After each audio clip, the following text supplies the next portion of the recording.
Claisen rearrangement is the 3,3 sigmatropic rearrangement of allyl vinyl ethers into carbonyls that are gamma delta unsaturated. In this video, we'll discuss the reaction along with its mechanism. So let's begin.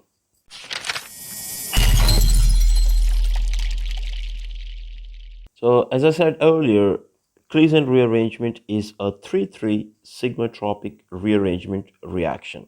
The reaction falls under the category of pericyclic reactions, which means that the reaction follows a concerted mechanism in which bond formation and bond breaking takes place in one step going through a cyclic transition state. This reaction happens when the reactants are heated, so it is uncatalyzed, no catalyst is needed, and just by heating the reactant, these bonds or electrons shift their position to form the product. Now, why we call it a sigmatropic rearrangement, or what do we mean by a sigmatropic rearrangement reaction? So what happens in a sigmatropic rearrangement is that one sigma bond is broken and it results in the formation of a new sigma bond. So as you can see in this reaction as well, you can see that this sigma bond between carbon and oxygen is broken, and you can see it in the product. There's no bond here, and these two carbons here we have a new sigma bond formed between these two carbons, which was not present initially in the starting material. So a sigmatropic rearrangement or reaction involves the breaking and formation of sigma bonds, and you can see that the two double bonds are still there intact. But of course, there is a change in the functional groups. We have allyl vinyl ether as the starting material, and the product is a carbonyl that is unsaturated at gamma and delta positions. These pericyclic reactions are controlled or described by Woodward-Hoffmann rules. And according to Woodward-Hoffmann rules, this Claisen rearrangement occurs through a superficial shift of electrons, which means that the orbitals that are involved in bond formation and bond breaking interact superficially. We will discuss these Woodward-Hoffmann rules in more detail in another video sometimes later, but at this moment it is worth mentioning that it's a superficial rearrangement of electrons during this reaction. This reaction is exothermic, which means that heat is evolved during the formation of the product, and that is obvious or visible from the product that is formed. You can see that this ether is converted into a carbonyl group, and you know that carbonyl group is a or the CO double bond is a very strong bond, and so basically the driving force for this reaction to occur is the formation of this stable carbon oxygen double bond. Another important thing that is worth mentioning here is the nomenclature of the shift. We call it a 3,3 sigmatropic shift or 3,3 rearrangement. So what does that mean? And that we will discuss in the during the mechanism. So let's move on and see how the reaction proceeds. So we have this allyl vinyl ether. Why we call it an allyl vinyl ether is that because you can see this oxygen, this is the ether functional group, and this is the allylic position, that is the allyl part of the ether, and here here you can see the allyl part, this one, and this is the vinyl part of the ether, so that is why we call it the allyl vinyl ether. And what happens as a result is that these electrons, they shift their positions, and some bonds are broken and some new bonds are formed as a result.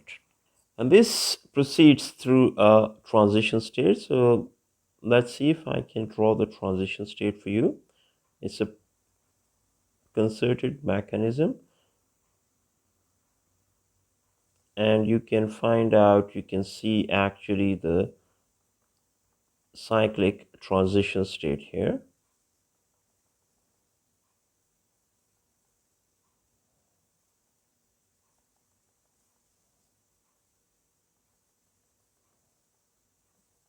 Here. So you see that it goes through this cyclic uh, transition state, and then it collapses to form the final product.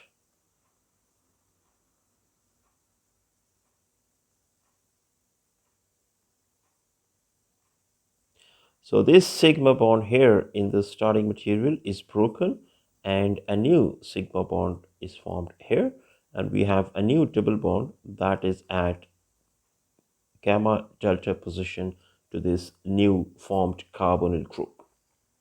Now, let's come back to the question that I asked earlier, that why we call it a 3-3 sigmatropic rearrangement or 3-3 shift. So this nomenclature actually comes from the positions of the atoms that are involved during this shift. So let's apply this nomenclature to the starting material that we have used here in this reaction, that is the allyl vinyl ether. Okay, so if this is the starting material, and here we have the product that looks like this, and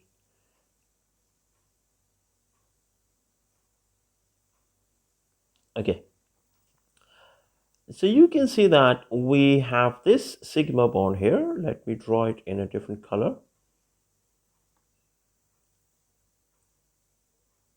Here we have this sigma bond that is broken, and we have a new sigma bond formed here which was not present here between these two carbon atoms.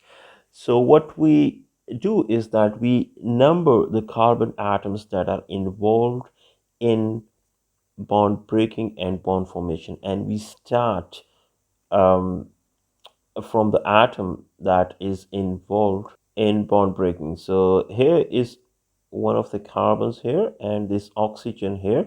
So this carbon is the carbon number 1, this is 2, and this is 3.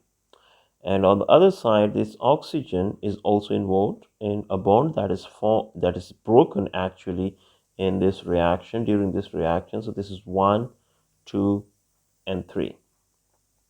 Generally, we call these positions as the I and J positions. So we have two positions, I and J. So if we call this as the I part and this as the J part, so you can see that starting with this carbon, here we have this carbon as position 3, and starting with this oxygen on this side, we have this carbon here as the carbon number 3 or position 3, and a new sigma bond is going to be formed between these two carbon atoms that are actually the position 3, and you can see the sigma bond here. And so in both I and J, it is the third carbon which are involved in bond formation. So a new sigma bond is formed between carbon 3 of I and carbon 3 of J. So that is why we call it a 3-3 sigmatropic rearrangement or 3-3 shift, sigmatropic shift. These are not the only substrates, or you can say that allyl vinyl ethers are not the only substrates that can undergo Claisen rearrangement. In fact, aromatic molecules may also undergo these types of reactions. So, for example, we have an ether that has an allyl group at one position, and it has a phenyl group at another position. So if we have this substrate, for example, we have this allyl group at one side of the oxygen, and we have a phenyl group on the other side of the oxygen. So this makes it an allyl phenyl ether. And if this rearranges to form, let me draw this the double bonds in this way so as to make it a little easier for you to understand, like this. Okay, so let's see if we can